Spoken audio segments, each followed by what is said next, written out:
নমস্কার বন্ধুরা, হাসি খুশি রান্নাঘরে সবাইকে অনেক অনেক স্বাগত। আজকে এবার নতুন রেসিপি নিয়ে আসলাম। আজকে রান্না করবো কড়াই চিকেন। সেই জন্য আমার কী কী লাগছে দেখুন। এই যে আমি মশলা করছি, এটাকে একটুখানি ড্রাই রোস্ট করে নেব। দালচিনি, এলাচ, গোলমরিচ, লং, শুকনো লঙ্কা দিয়েছি 4-5টা, কালি মরিচ 2টা, মৌরি 1 চামচ, ধনে 1 চামচ, জিরে 1 চামচ।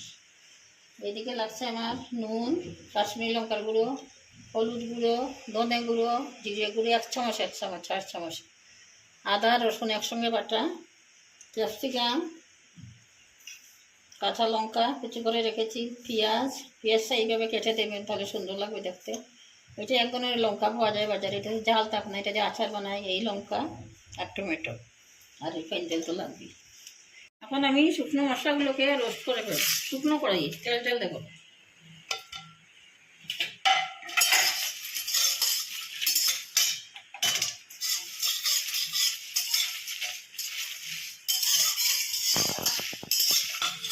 বন্ধুরা 5 মিনিটের মধ্যে আমি কড়াই ভাজে রোস্ট করলাম। এখন নামিয়ে ঠান্ডা হলে পরে পাটার মধ্যে গুঁড়ো করে দেবো, শিলপাটায় করবো। আমি গুঁড়োটা করে নিয়ে আসি, তারপরে এখন দেখে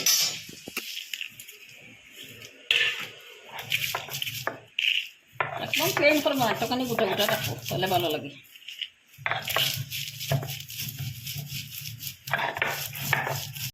এই যে দেখুন মশলাটা আমি গুঁড়ো করে এনেছি, বেশি প্লেন করবি, একটুখানি গোটা গোটা আছে, তাহলে ভালো লাগে। আপনারাও গোটা গোটাই দেবেন।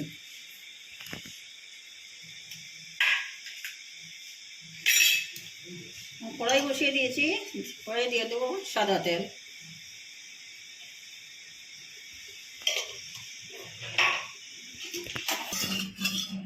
তেলটা গরম হয়ে গেছে বন্ধুরা। এখন আমি মাংস, এই যে দেখুন মাংস, এখানে 500 গ্রাম মাংস আছে।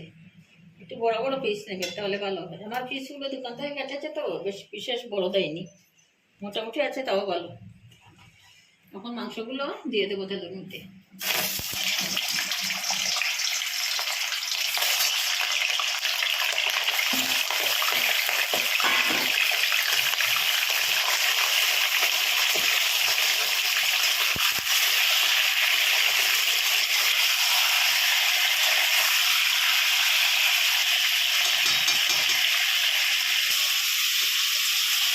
আমি তেলের মধ্যে 10 মিনিটের মতো এখন আমি ডাইরেক্ট করে নিই, তারপরে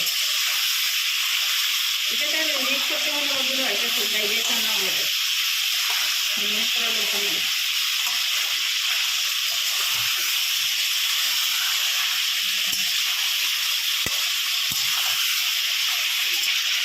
এই যে দেখুন আমি তেলের মধ্যে 4-5 মিনিট দেবো না, যারা করলাম আমি যখন কালারটা চেঞ্জ হয়ে যাচ্ছে।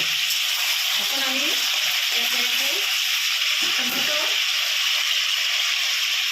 টমেটোগুলো দিয়ে দেবো। আর এই যে লঙ্কা, এটা জাল লাগছে আচারের লঙ্কাটা দেবো, দিয়ে একটুখানি লঙ্কাটা দেবো।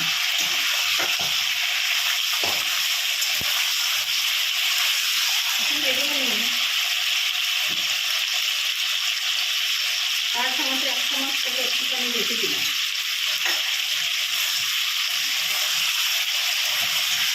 টমেটোটা বন্ধুরা আমি আগে পিঠাটা ফেলে দিয়েছি, আগে পিঠা ফেলা কোনো দরকার নেই, আপনারাও পিঠাটা আগেই ফেলে দেবেন।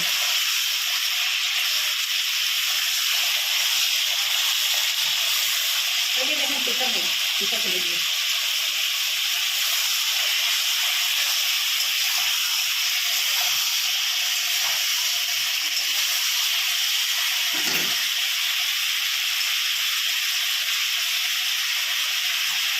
এখন দেবো আদা রসুন বাটা, দিয়ে একটুখানি মশলা করবো।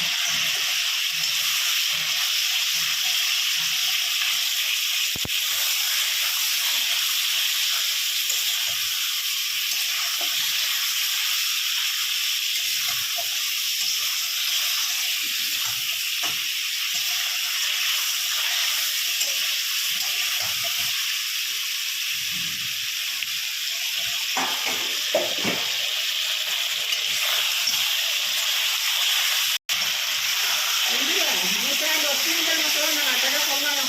এখন আদা রসুন কাঁচা গন্ধ চলে গেছে। এখন দেবো কিছু মশলার মধ্যে হলুদ গুঁড়ো, জিরে গুঁড়ো 4 চামচে 1 চামচ,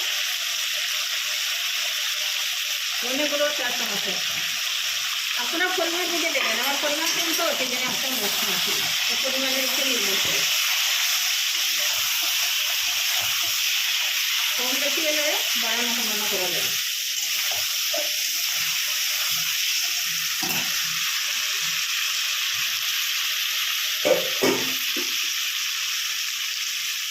এখন দিয়ে দেবো 4-5টা কুচানো কাঁচা লঙ্কা।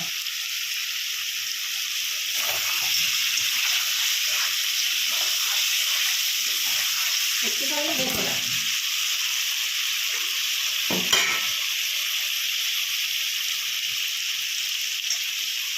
কাশ্মীরি লঙ্কা গুঁড়ো দিলাম 4 চামচে 2 চামচ। এখন এটা খুব নাড়াচাড়া করে ভালোভাবে একটুখানি কম তেল নিয়ে ডেকে রেখে দেবো। এতে জল দেওয়ার প্রয়োজন নেই।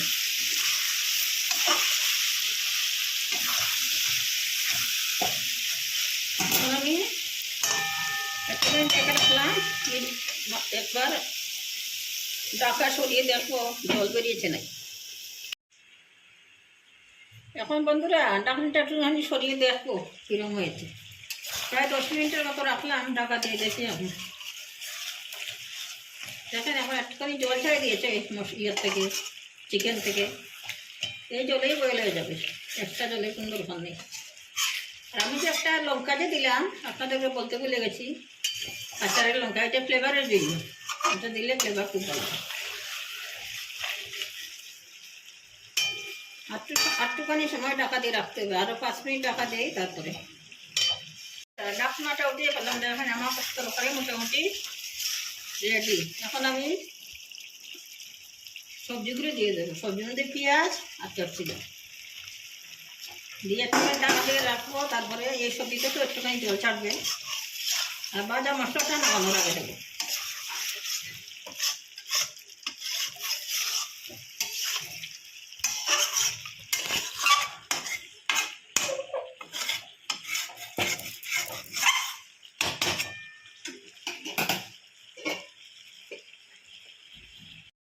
বন্ধুরা ঢাকনাটা সরিয়ে ফেলছি। এখন মতলব সব কিছু কুক হয়ে গেছে। দেখেন সবজি থেকে কতটুকু জল ছেড়েছে, আর জল দেওয়ার দরকার নেই, এটা একটু গ্রেভি গ্রেভি থাকে, জল দেবেন না আপনারা, জলের কোনো প্রয়োজনই নেই। এখন আমি কুমড়োর যে মশলাটা বানিয়েছিলাম এই মশলাটা দিয়ে নামিয়ে দেবো।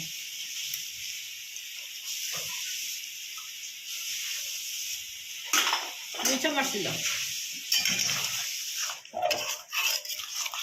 এখন ফ্লেম বন্ধ করে পরিবেশন করবো পরে আপনাদেরকে। আমার বন্ধুরা আমার কড়াই চিকেন একদম রেডি, পরিবেশন করে দিলাম। দেখেন আপনাদের কীরকম লাগছে। এই চিকেনটা পোলাও পরোটার সঙ্গে খেতে খুব ভালো, কিন্তু আমি বানাই না, আমরা ভাতের সঙ্গেই খাবো।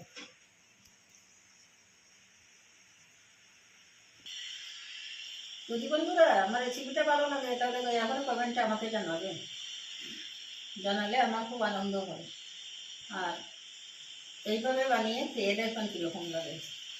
দয়া করে লাইক, শেয়ার এবং সাবস্ক্রাইব করবেন। পাশে থাকা বেল আইকনটা একটুখানি প্রেস করে দিলে আমার নিত্য নতুন ভিডিও আপনাদের কাছে সরাসরি পৌঁছে যাবে। আজকের মতো এখানেই শেষ করছি। ভালো থাকবেন, সুস্থ থাকবেন, সাবধানে থাকবেন। দেখা হবে আগামী ভিডিওতে। নমস্কার।